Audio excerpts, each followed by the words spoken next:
ایک دن حضرت حلیمہ سعدیہ رضی اللہ تعالی عنہا سے ان کی لاڈلی بیٹی اور حضور صلی اللہ تعالی علیہ وسلم کی منہ بولی بہن اپنی امی سے کہنے لگی کہ امی جان، جب میں بکریاں چرانے جنگل جاتی ہوں تو بھائی محمد کے بنا میرا من نہیں لگتا ہے۔ تم میرے ساتھ محمد کو بھی بھیج دیا کرو۔ جب وہ ہمارے ساتھ ہوتا ہے تو ہمارے سارے کام آسان ہو جاتے ہیں۔ تو یہ سن کر حضرت حلیمہ سعدیہ کہنے لگی کہ نہیں بیٹی، محمد ابھی چھوٹا ہے اور وہ ابھی بہت نرم اور نازک ہے۔ دیکھو کتنا حسین چہرہ ہے، کہیں اسے دھوپ لگ گئی تو؟ اور ہاں، جنگل میں بہت سے جانور بھی ہوتے ہیں، ہمارے لیے یہ ایک امانت ہے، میں اسے نہیں بھیج سکتی۔ پھر ان کی بیٹی نے کہا، ماں تم نہیں جانتی ہو، جب بھائی محمد کہیں جانے کے لیے باہر نکلتا ہے تو اس پر بادل سایہ کرتے ہیں اور جانور تو بھائی کو چومتے اور سجدہ کرتے ہیں، اور جب محمد میرے ساتھ بکریاں چرانے جاتا ہے تو بکریاں بھی آسانی سے چرنے لگتی ہیں۔ اتنی گزارش کرنے کے بعد حضرت حلیمہ سعدیہ نے حضرت محمد صلی اللہ تعالی علیہ وسلم کو لے جانے کی اجازت دے دی۔ پھر اگلے دن جب ہمارے نبی اور آپ کی بہن بکریاں چرانے جنگل جاتے ہیں تو ایک بادل کا ٹکڑا آپ پر سایہ کرتا ہے۔ اسی طرح دوسرے دن بھی جاتے رہے اور اسی طرح 4-5 دن تک سفر جاری رہا۔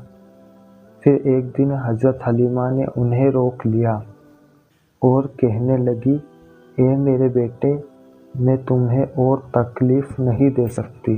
اے میرے بیٹے، مجھے تم سے بہت محبت ہے اور اب تو مجھ سے تمہاری یہ دوری برداشت نہیں ہوتی، اسی لیے آج سے تم گھر میں ہی رہو گے۔ اس طرح آپ 3 دن تک بکریاں چرانے نہیں گئے۔ تیسرے دن جب دائی حلیمہ رضی اللہ تعالی عنہا کا بیٹا روتا ہوا جنگل سے آیا تو آپ نے اس سے پوچھا، کیا ہوا، کیوں رو رہے ہو؟ تو اس نے کہا، اماں ہماری ایک بکری کو بھیڑیا اٹھا کر لے گیا ہے۔ جب حضرت حلیمہ نے یہ بات سنی تو آپ کی آنکھوں میں آنسو آ گئے۔ جب اللہ کے رسول نے یہ منظر دیکھا کہ ماں حلیمہ کی آنکھوں میں آنسو آ گئے ہیں تو آپ کی آنکھوں میں بھی آنسو آنے لگے، کیونکہ پیارے نبی کا دل بچپن سے ہی نرم تھا، کسی کا بھی دکھ آپ سے برداشت نہیں ہوتا۔ پھر ہمارے پیارے آقا دائی حلیمہ سے پوچھا کہ ماں آپ کیوں رو رہی ہو؟ تو انہوں نے کہا، بیٹا محمد ہماری ایک بکری کو بھیڑیا اٹھا کر لے گیا، پتہ نہیں اب وہ ہماری بکری کے ساتھ کیا کرے گا۔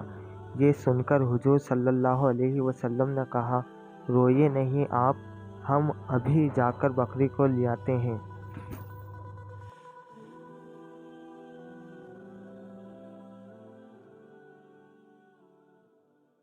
نہیں بیٹا، تم جنگل میں نہیں جانا، وہاں کے جانور تمہیں نقصان پہنچا سکتے ہیں۔ اسی طرح آپ انہیں منع کرتی رہیں، لیکن اللہ کے نبی یہ کہتے ہوئے جانے لگے کہ ابھی ہم بکری کو لے کر آ جائیں گے۔ اس کے بعد حضرت محمد صلی اللہ تعالی علیہ وسلم بکری کی تلاش میں جنگل پہنچ گئے اور آپ نے ایک صدا لگائی، صدا دی آپ نے، اے ساکن صحرا ادھر آؤ، میری امی کی بکری لے گیا ہے کون؟ صدا سنتے ہی سارے بھیڑیے اور جانور آئے، جھکا کر دی سلامی اور ادب ان کا بجا لائے۔ حضور نے فرمایا، اے جنگل کے جانوروں، میری امی حلیمہ کی بکری واپس کر دو۔ آپ صلی اللہ تعالی علیہ وسلم کا اتنا ہی فرمانا تھا کہ جنگل کے تمام جانور بکری کو ساتھ لیے ہوئے دوڑتے ہوئے آئے اور سبھی آپ کے قدموں میں بیٹھ گئے اور نہایت ادب کے ساتھ کہنے لگے، اے اللہ کے نبی، آپ پر ہماری جان قربان۔ یہ سن کر ہمارے آقا نے فرمایا، اے جانوروں، کیا تمہیں یہ پتہ نہیں تھا کہ بکری ہماری اماں حلیمہ کی ہے؟ اے جانوروں، کیا تمہیں یہ پتہ نہیں تھا کہ بکری ہماری اماں حلیمہ کی ہے؟ تم نے انہیں تکلیف کیوں دی؟ تمہیں پتہ نہیں کہ ابھی بھی ہماری اماں رو رہی ہیں؟ یہ سن کر وہ جانور کہنے لگے کہ اے اللہ کے رسول، جب کچھ دنوں تک آپ جنگل میں آئے ہم چھپ چھپ کر آپ کا دیدار کرتے رہے اور دیکھتے تھے کہ اس کائنات کے بنانے والے نے اپنا محبوب کسے بنایا، لیکن پھر آپ نے جنگل میں آنا ہی بند کر دیا۔ پورے 3 دن ہو گئے، پھر ہم سب نے یہاں ارادہ کیا کہ اللہ کے رسول کا یدی پھر دیدار کرنا ہے تو حلیمہ کی بکری کو اٹھا لاؤ، کیونکہ حضور بکری کو چھڑانے ضرور آئیں گے، کیونکہ وہ اپنی ماں کو روتا ہوا نہیں دیکھ سکیں گے۔